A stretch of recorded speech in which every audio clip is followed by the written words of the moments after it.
నమస్తే అండి. వాహిని మీడియాకి స్వాగతం. నా పేరు సుబ్బరాజు, దాట్ల సుబ్బరాజు. బై అకాడమీ నేను ఎంఎస్సీ ఆర్గానిక్ కెమిస్ట్రీ చేశానండి. కానీ నాకున్న ఇంట్రెస్ట్తో తాళపత్ర గ్రంథాల సేకరణ, తర్వాత మెడిసినల్ ప్లాంట్స్ మీద కొంత వర్క్ చేస్తున్నాను అప్పటి నుంచి. ఇప్పుడు మీకు ఔషధ మొక్కల గురించి, మా దగ్గర ఉన్న కొన్ని మొక్కల గురించి మీకు వివరంగా చెప్తానండి.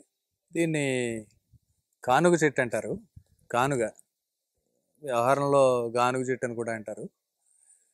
దీని కాయల నుంచి, గింజల నుంచి తీసిన తైలాన్ని ఇప్పుడు బయోడీజిల్గా వాడుతున్నారు. దీన్ని సంస్కృతంలో కరంజక లేక నక్తమాల అంటారు. లాటిన్లో పొంగామియా పిన్నేటా దీని పేరు. ఇది చర్మ వ్యాధుల మీద చాలా అద్భుతమైన పనిచేస్తుంది.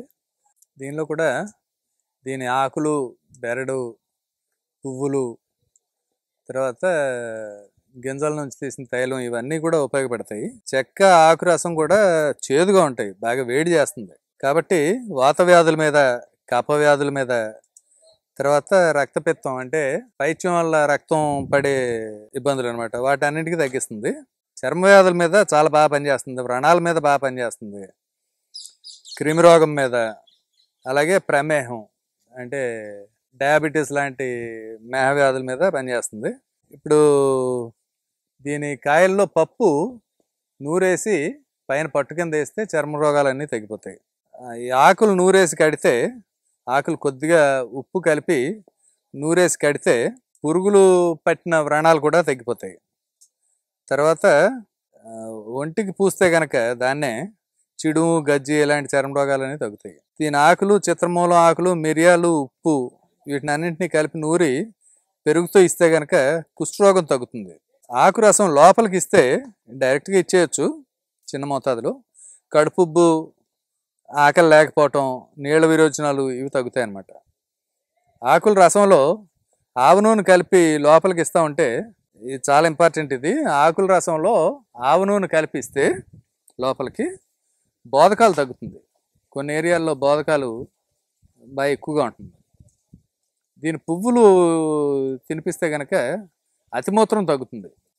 దీని పువ్వుల్ని కొబ్బరి నూనెలో వేసి కాచి ఆ నూనె రోజు 2 చుక్కలు చెవిలో వేస్తే కనుక చెవి వ్యాధులు అన్నీ తగ్గుతాయి. చెవి వినికిడి పెరుగుతుంది, వినికిడి శక్తి పెరుగుతుంది. కొంచెం వినికిడి శక్తి తక్కువ ఉన్న వాళ్ళకైనా ఇది వాడచ్చు. తర్వాత చిగురాకులు, లేత ఆకులు నూరేసి వెచ్చ చేసి కట్టు కడితే కనుక రక్తం పడి మూలవ్యాధి తగ్గుతుంది. దీని వేరు రసం పిచికారీ చేస్తే కనుక బగంధరం పూడిపోతుంది, పూడిపోయి తగ్గిపోతుంది అనమాట.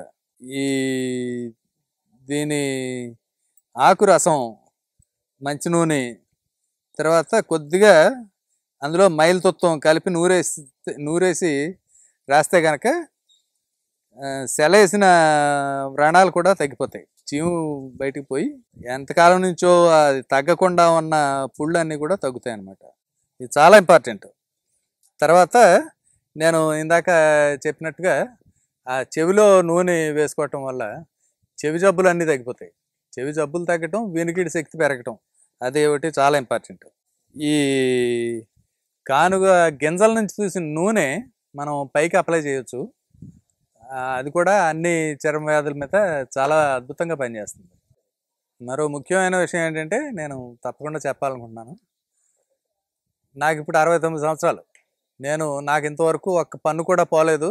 నాకు ఈ రోజు వరకు ఎప్పుడు పుప్పు పన్ను కానీ ఇలా పళ్ళకి సంబంధించిన వ్యాధి ఏది రాలేదు.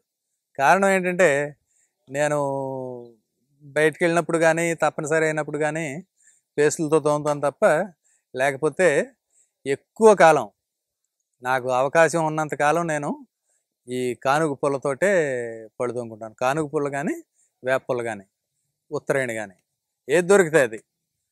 అసలు మన మూలాలు మర్చిపోవటం వల్ల ఈ తెగుళ్ళేమో అనిపిస్తుంది నాకు.